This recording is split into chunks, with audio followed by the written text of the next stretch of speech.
Bom dia, igreja. Bom dia. Bom dia para você que está em casa. Que Deus te abençoe e encha a tua vida de graça e de poder. Bom dia, irmã Laís. Bom dia, irmão Lucas. Bom dia, igreja. Bom dia. Bom dia para você que está em casa. Quão bom é acordar e saber que somos amados por Cristo. E nesse momento eu convido a todos a se ajoelhar para fazermos uma oração e convido a você que também que está em casa a fazer essa oração conosco.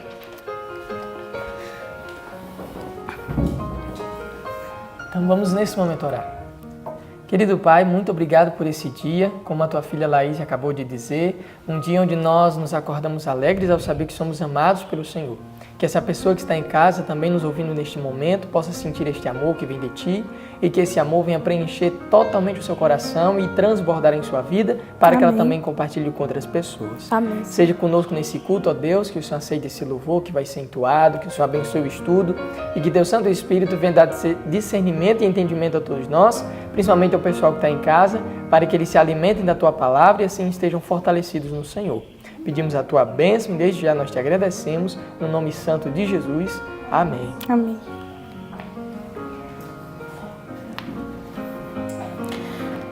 O interessante é que Cristo, ao morrer, ele tornou-se o mediador, o nosso mediador.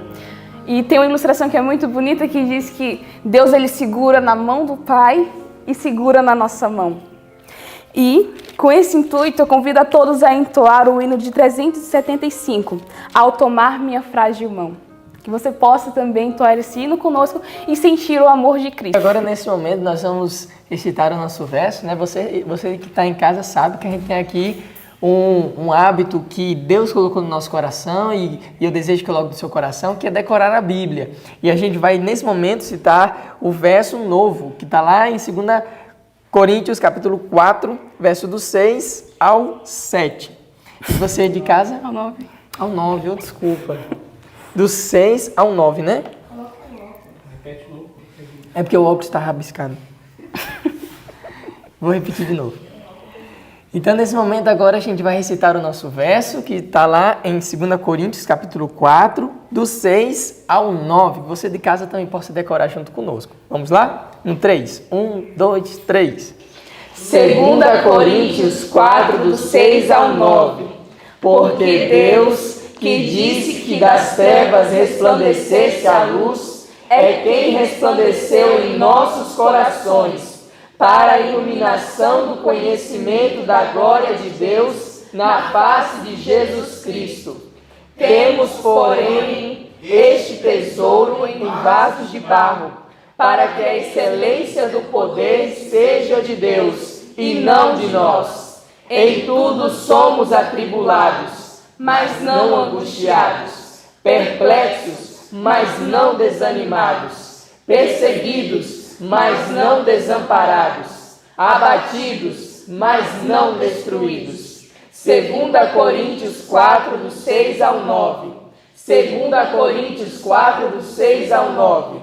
Porque Deus, que disse que das trevas resplandecesse a luz, é o que resplandeceu em nossos corações, para a iluminação do conhecimento da glória de Deus na face de Jesus Cristo.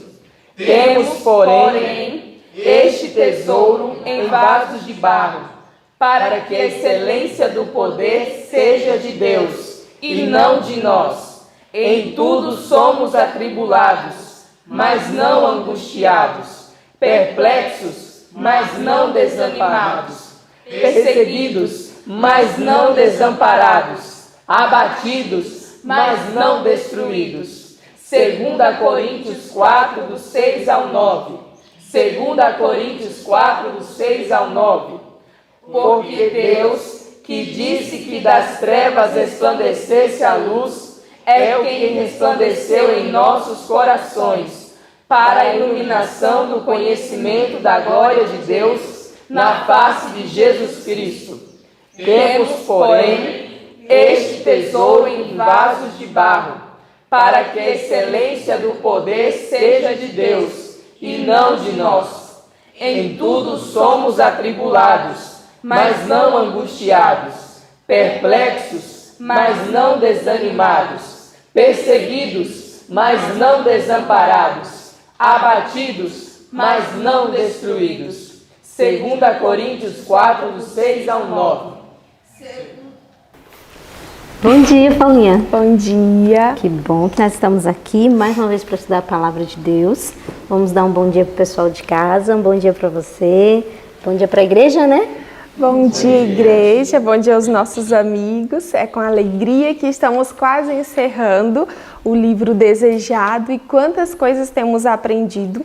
E o assunto de hoje, não menos importante, vai nos ensinar como lidar com a dor e com as angústias da vida. Então, é um tema muito importante, né? Sim. A gente precisa muito aprender com o estudo de hoje.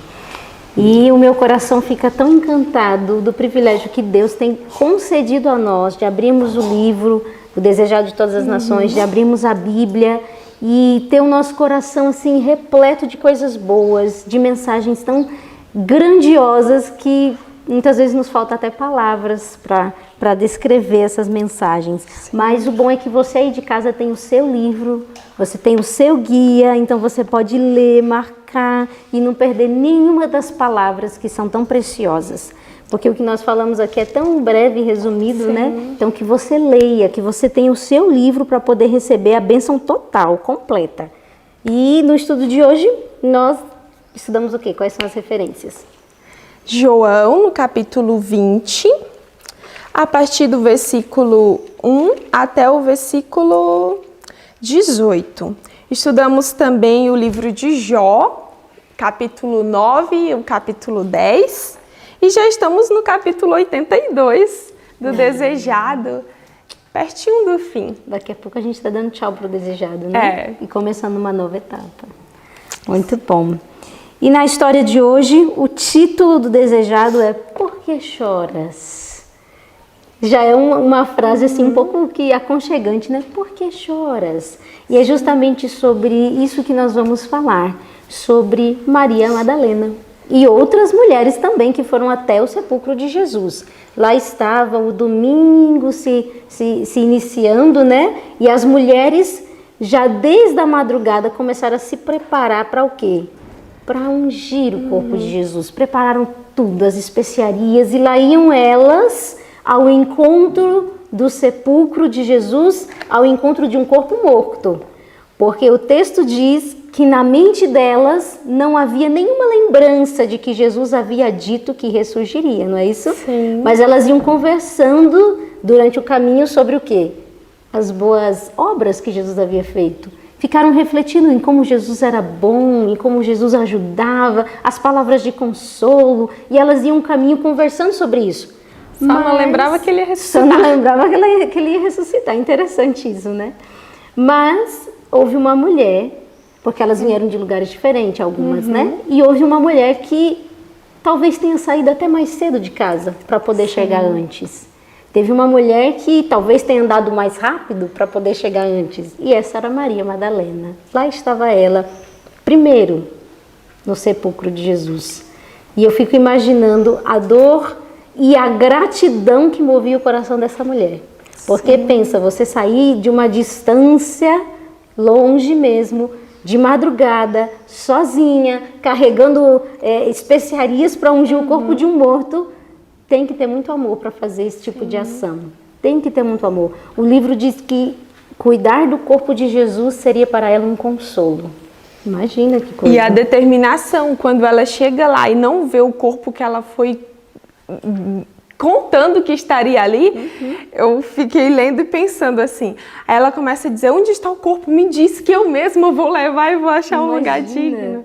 Jesus era alto. Com certeza ela não conseguiria carregar um corpo, mas ela daria um jeito. Eu tenho certeza que ela pensaria em alguma coisa e daria um jeito. Porque quando a gente quer uma coisa, a gente dá um jeito para tudo. E lá estava Maria. E quando ela chega, Maria Madalena chega, ela é a primeira a chegar. Ela se encontra com um sepulcro aberto e vazio. O corpo não estava lá. Imagina o desespero. Alguém levou o corpo de Jesus. Alguém levou o corpo de Jesus e ela sai correndo para anunciar quem? A Pedro e João. Corre para avisar Pedro e João. Nesse inteirinho chegam as outras mulheres. E quando elas chegam lá, o que acontece? Elas olham, veem que o túmulo está de fato vazio, mas elas veem 2 homens, diz que eles tinham as vestes resplandecentes, e as mulheres chegam, como já foi falado, Maria Madalena chegou primeiro, mas muitas outras foram ao encontro, e quando elas chegam, Maria já tinha saído, e elas vão ali ao sepulcro, e elas olham, não estava mais ali o corpo do mestre, viram apenas as roupas e 2 homens, muito resplandecentes, um sentado à cabeceira e o outro aos pés. E um desses anjos era Gabriel, que estava ali na porta do sepulcro. Ele que tinha velado, tinha rolado a pedra, diz que aconteceu um grande terremoto, né, que a gente leu, quando ele rolou essa pedra, e aí ele pergunta para ela, não pergunta, mas afirma, não tenhas medo. E ela estava ali aflita, elas estavam aflitas. E em seguida disso, ele dá uma mensagem, que o Senhor havia ressuscitado. É isso? Isso. Mateus 28, versos 5 e verso 7. Eles falam, por que vocês estão procurando Jesus, o crucificado aqui? Ele não está, ele ressuscitou. Vai e diz aos discípulos. E sabe uma coisa muito interessante? É que os anjos lembram as palavras que Jesus havia dito a eles. Eles falam assim, vocês têm que lembrar, Jesus disse que ia encontrar vocês aonde? Aonde? Na Galileia. Ele vai encontrar vocês lá. Lembre os discípulos desse recadinho de Jesus. E lá vai as mulheres, né? Ressuscitou. Elas saem voltando, correndo e anunciando para os discípulos. Ele ressuscitou. Embora que elas não haviam visto a Jesus, elas tinham a mensagem dos anjos. Mas uma coisa triste aconteceu, Paulinho. Os discípulos não creram. Os discípulos não creram na mensagem que as mulheres haviam levado. E isso me chamou muito a atenção no parágrafo que está no Desejado, no capítulo 82, no parágrafo que inicia assim, enquanto o Salvador... Eu queria começar da parte que diz assim, depois a gente vai ler esse parágrafo com mais detalhe, mas eu queria só frisar uma frase, Nesse parágrafo tem uma frase que começa assim, sua incredulidade no testemunho levado pelas mulheres é uma prova de quão baixa lhes caíra a fé. Olha só, eles tinham perdido completamente a fé e a esperança a ponto de não crerem no relato que as mulheres estavam dizendo. Ele ressuscitou. Como eles não viam, era difícil crer, porque a fé lhes havia caído tão baixo. As notícias da ressurreição de Cristo eram tão diversas do que haviam antecipado que as não podiam crer. Eram demasiado boas para serem verdade, pensavam. Haviam ouvido tantas das doutrinas e das chamadas científicas teorias dos fariseus que era vaga a impressão produzida no espírito deles quanto à ressurreição. Mal sabiam o que podiam significar a ressurreição dos mortos. Eram incapazes de conceber o grande fato. Olha a influência dos fariseus sobre a mente deles. As doutrinas que eles haviam aprendido, até mesmo as doutrinas dos saduceus que diziam que não havia ressurreição, imagina isso. Então tudo isso era um conflito na cabeça deles e aí era difícil para eles assimilar a ideia de que Jesus, aquele que a gente viu pendurado na cruz, todo dilacerado, ressurreto. Como isso? Imagina só, a dor e a angústia fizeram com que eles perdessem a fé e vissem a maior bênção que o céu estava dando a eles naquele momento, a mensagem de que Jesus havia ressurgido.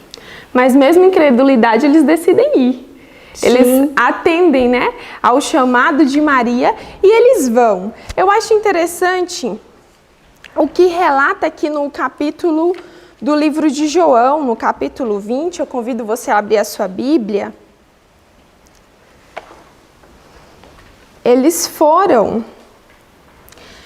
Do 1 ao 10, você vai ver que os discípulos, eles foram e Pedro... Ele também foi, se adiantou, chegou lá, viu as vestes, de fato, ele creu.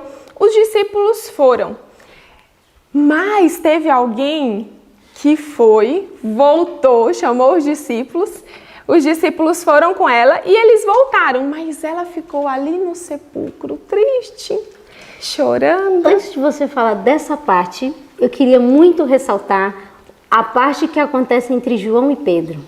Porque isso me chama muito a atenção, encheu muito meu coração, Paulinha. Pensa só, lá vai Pedro e João. Pedro era mais velho e a gente, não sei porque eu tenho a ideia de que Pedro era gordinho, né? Não sei, às vezes talvez é pelo filme, né? A gente assiste e fica com essa imagem na cabeça.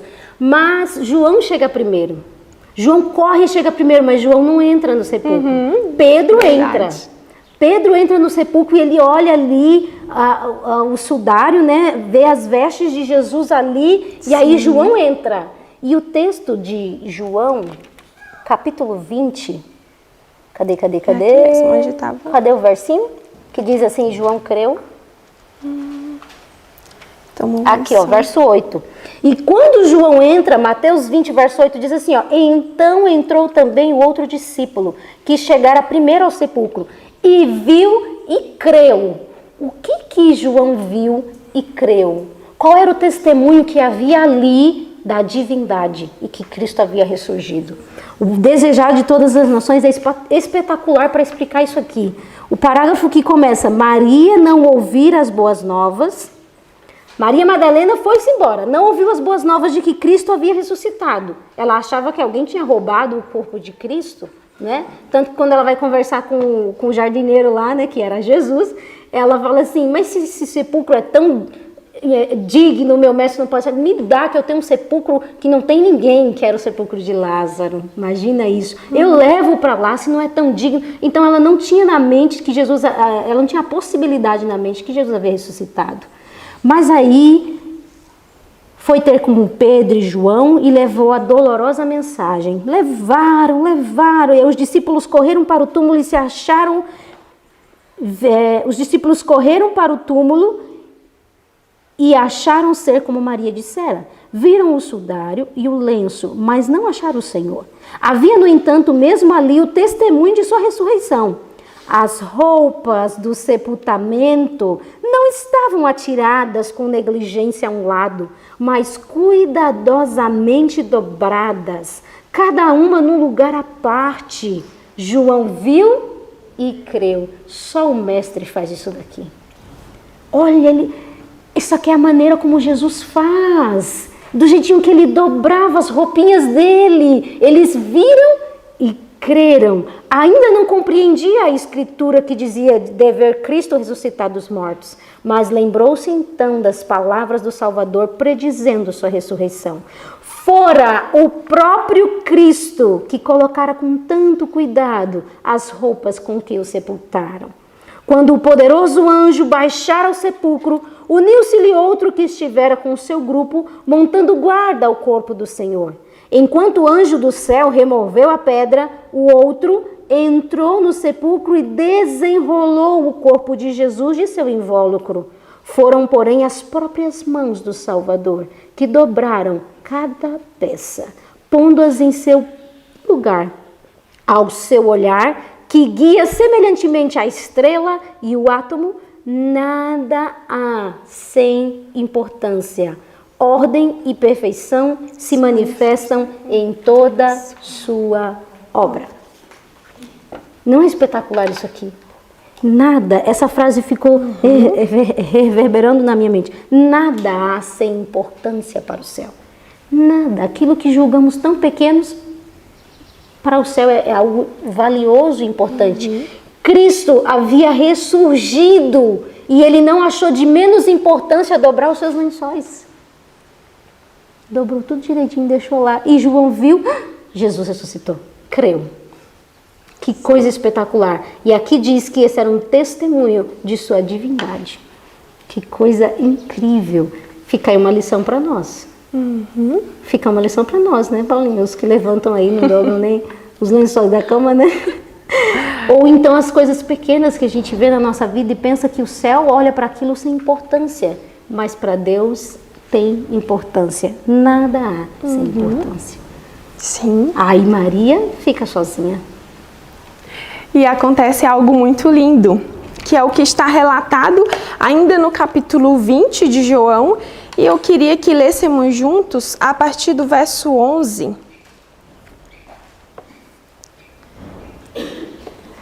Vai relatar aqui o encontro que ela teve com os anjos e com Jesus. Verso 11 de João 20. Maria estava chorando fora, junto ao sepulcro. Estando ela, pois, chorando, abaixou-se para o sepulcro e viu 2 anjos vestidos de branco, assentados onde jazera o corpo de Jesus, um à cabeceira e o outro aos pés. E disseram-lhe eles: Mulher, por que choras? E ela lhes disse: Porque levaram o meu Senhor e não sei onde o puseram. E tendo dito isto, voltou-se para trás e viu Jesus em pé, mas não sabia que era Jesus. Disse-lhe Jesus: Mulher, por que choras? A quem buscas? Ela, cuidando que era o jardineiro, disse-lhe: Senhor, se tu o levaste, dize-me onde o puseste, e eu o levarei. Disse-lhe Jesus: Maria. E ela, voltando-se, disse-lhe: Rabone, que quer dizer mestre.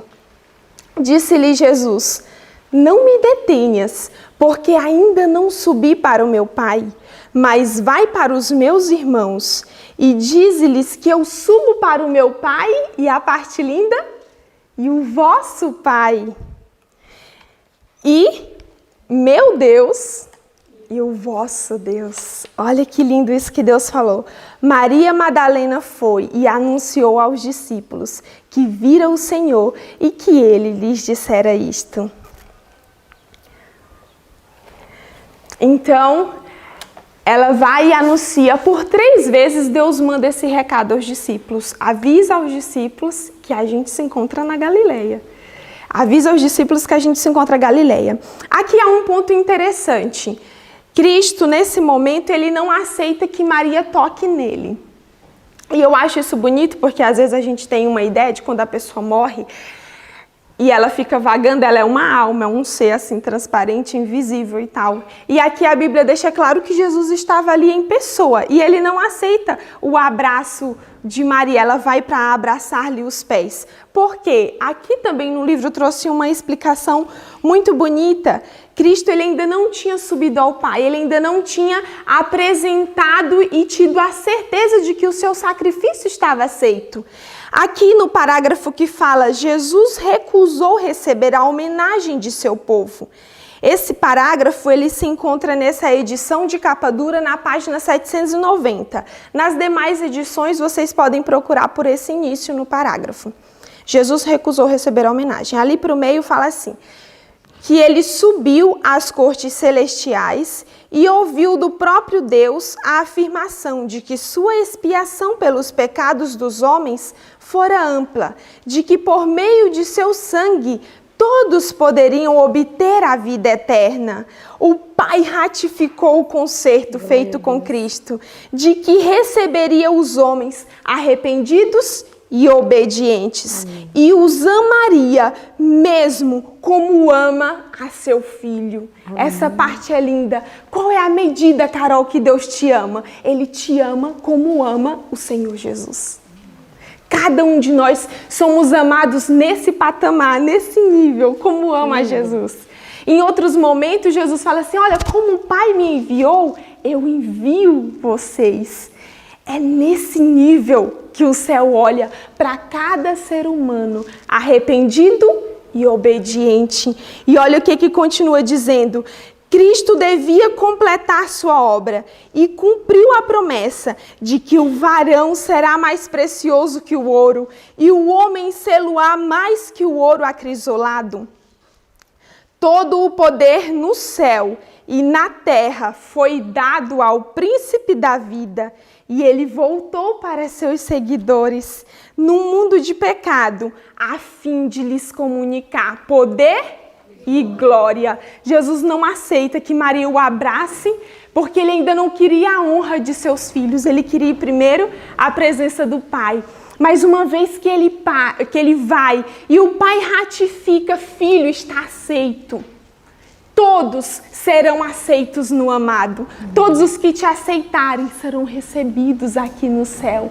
Há moradas para cada um de nós lá. E aí Jesus volta para comunicar aos discípulos, aos seus seguidores, poder e glória. E olha que interessante o que Mateus relata. Que Jesus ele se encontra novamente com o restante das mulheres. Ali estava Joana, não essa, mas uma outra. Tinha ali também Salomé, que eu não sei quem que é. Tinha Maria, mãe de Tiago. Tinha Maria Madalena. Tinha várias mulheres que amavam a Jesus demais. E aí Jesus se encontra com esse grupo de mulheres. E aqui no capítulo 28 do livro de Mateus, a partir do verso 5, acontece algo muito bonito. Eu vou pedir à professora Joana que possa ler. Versinho 5. A partir do 5. Mas o anjo respondendo disse às mulheres: não tenhas medo, pois eu sei que buscais a Jesus que foi crucificado. Ele não está aqui porque já ressuscitou, como havia dito. Vinde, vede o lugar onde o Senhor jazia. E depois imediatamente e dizei a seus discípulos que já ressuscitou dentre os mortos. E eis que ele vai adiante de vós para a Galileia, ali o vereis. Eis que eu vô-lo tenho dito. E saindo elas apressadamente do sepulcro com temor e grande alegria, correram e anunciaram aos seus discípulos. E indo elas dar as boas novas aos seus discípulos, eis que Jesus lhes saiu ao encontro, dizendo: eu vos saúdo. E elas, chegando, abraçaram os seus pés e o adoraram. E então Jesus disse-lhes: não temas, ide dizer a meus irmãos que vão a Galileia e lá me verão. Aí Jesus confirma de novo o convite do encontro na Galileia. Mas perceba que aqui no versículo 9, no final, diz que quando elas chegaram e reconheceram Jesus, elas fizeram o quê?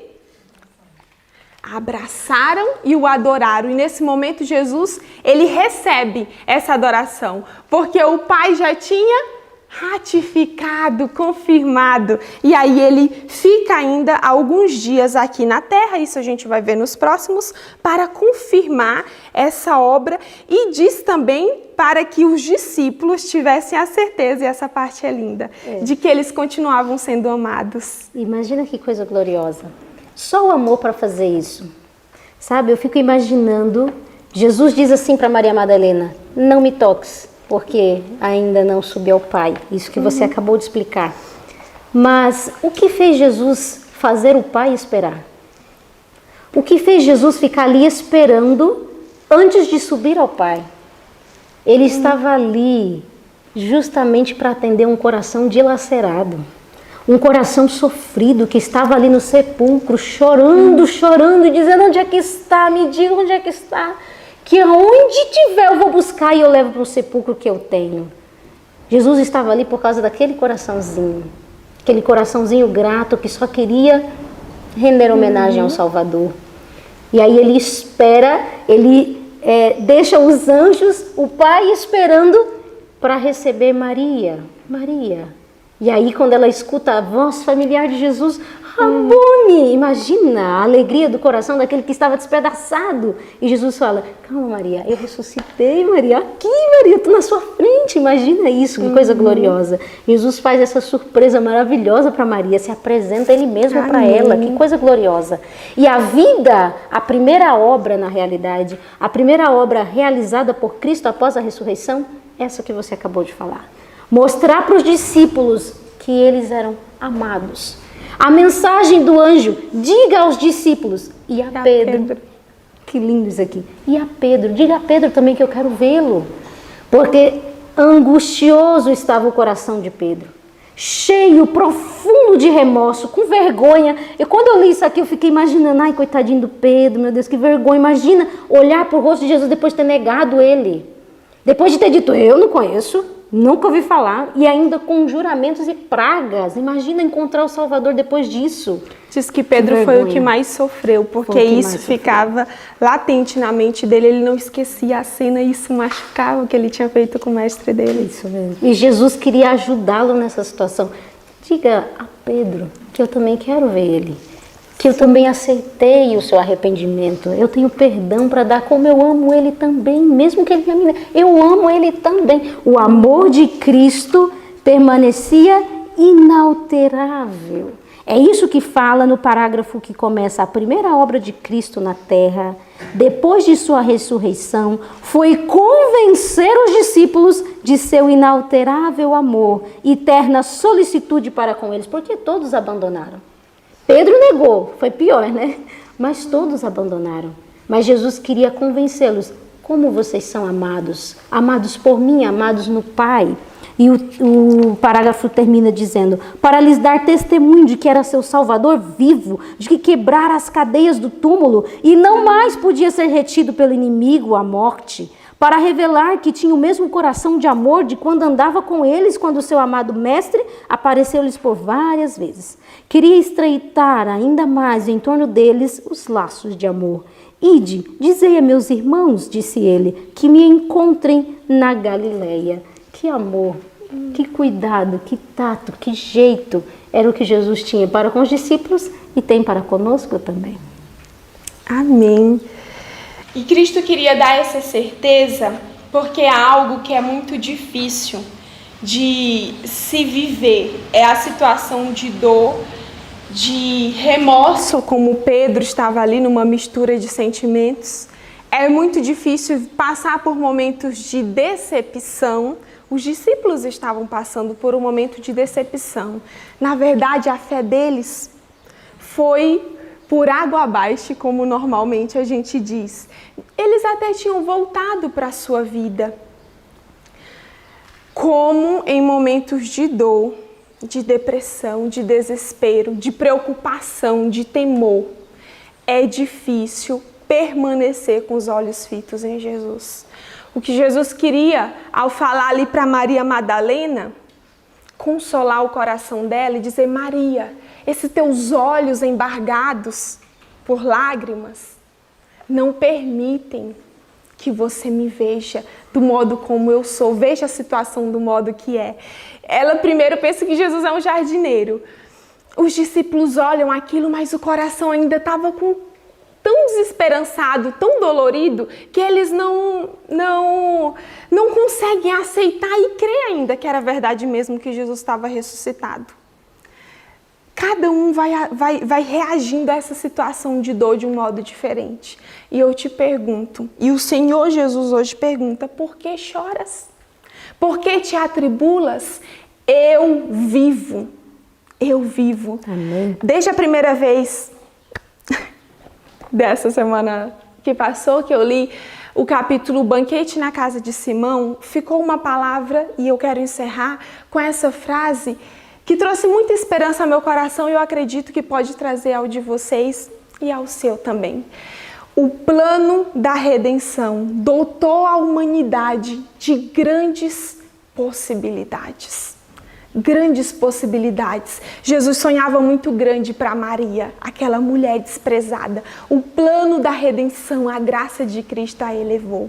A graça de Cristo elevou os discípulos e ainda a Pedro que o negou. O Senhor Deus sonha coisas grandes. Por isso não permita que a dor, o sofrimento, a miséria, a angústia te impeça de ver o Senhor. Porque a dor, ela nos cega. Ela nos cega de verdade, mas Jesus hoje afirma, porque Ele vive e Ele intercede, Ele está junto ao Pai agora, a esperança, a salvação, a solução para todo e qualquer problema. O que é que o nosso mestre disse? Porventura há impossíveis para Deus? Não há impossíveis para o nosso Deus. Que o consolo, que a alegria, que a esperança de que temos um Redentor vivo e que vai voltar, alimente o nosso coração. Amém. Nós vamos orar nesse momento, pedindo ao nosso Senhor que nos dê essa alegria, essa esperança e essa visão clara e aberta. Vamos lá.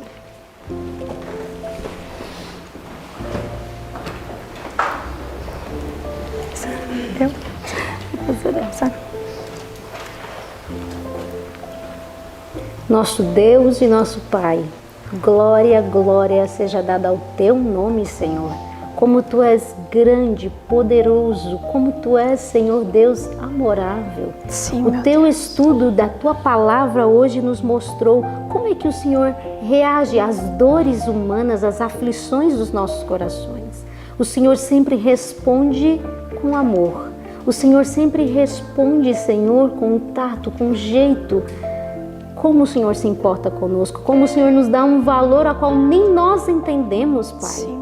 Ajuda-nos a compreendermos esse profundo amor, esse imenso, infinito amor. Amém. Ajuda-nos, Senhor Deus, mesmo em dor, em aflição, não nos permitir pensar que o Senhor nos abandonou, que o Senhor nos rejeitou, porque isso não acontece. O Senhor nos ama demais para tal coisa.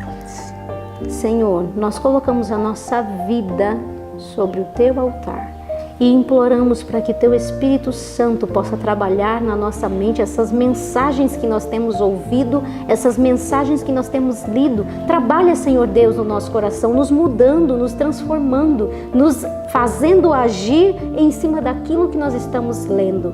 Que nossa compreensão sobre o Senhor e sobre a Tua palavra se aprofunde cada vez mais. Que seja realmente algo real e verdadeiro o que estamos vivendo contigo, Senhor. Que realmente não seja apenas palavras, mas seja real, seja verdadeiro. Nos colocamos em Tuas mãos, colocamos o pessoal que está em casa ouvindo essa mensagem, que o Senhor também os abrace, que eles se sintam amados, amparados por Ti, Senhor Deus. Amém. Que no dia de hoje eles possam entregar todo o ser para Ti e que o Senhor possa fazer uma linda obra no coração dos nossos irmãos. Amém. Pedimos a Tua bênção para o dia de hoje, em nome de Jesus. Amém, Pai. Jesus vive e porque Ele vive, nós também viveremos. Crede e verás a glória de Deus.